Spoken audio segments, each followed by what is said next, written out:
আসসালামু আলাইকুম আপুরা, কেমন হয় বলেন তো? শুধু সুজি দিয়ে যদি এত মজার একটা ফুলকো ফুলকো লুচি বানিয়ে সকাল বা বিকালের নাস্তায় খেতে পারি, অথবা ফ্যামিলির সবাইকে নিয়ে আড্ডা দেওয়ার সময় যদি এত সুন্দর একটা ফুলকো লুচি সামনে থাকে, তাহলে দেখুন কতটা সুন্দর হয়েছে লুচিগুলা, খুবই মচমচাও হবে। তো দেখেন, আমি একটু ছিঁড়ে দেখাচ্ছি যে কত সুন্দর হয়েছে লুচিটা।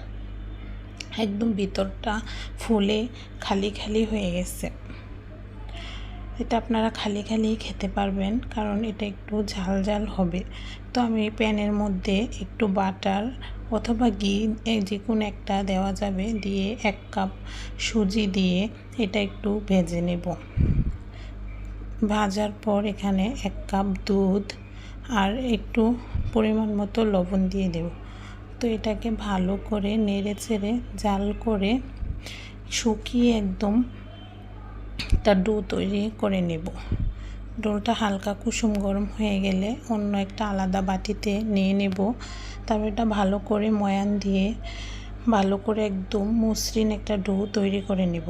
তো আমি এর সাথে একটু কাঁচামরিচ আর একটু ধনিয়া পাতা দিয়ে দেবো। আমি কালার সুন্দর করার জন্য লাল কাঁচামরিচটা দিয়েছি। দেখেন দেখতে কত সুন্দর লাগে। এটা একটু ঝাল ঝাল খেতে ভালো লাগে, প্রথমেই বললাম। তো আপনারা চাইলে সাথে একটু চিনিও দিতে পারেন, আমি দিলাম না।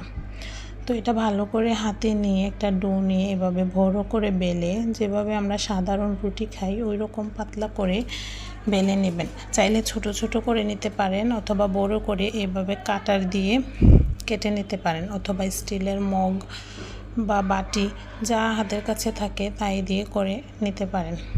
তো আমি এগুলা এইভাবে কাটার দিয়ে কেটে নিয়েছি। তারপর এখন এগুলা চুলার মধ্যে ভাজতে চলে যাব। তো আমি চুলায় তেল গরম হইতে দিয়ে দিছি। এই যে দেখুন দিয়ে দিছি চুলার মধ্যে এগুলা ভাজার জন্য। দেখুন সুজির পুরি কতটা সুন্দর হয়েছে। সুজির পুরি বা লুচিগুলা দিতে দিতে সুন্দরভাবে ফুলে যাচ্ছে।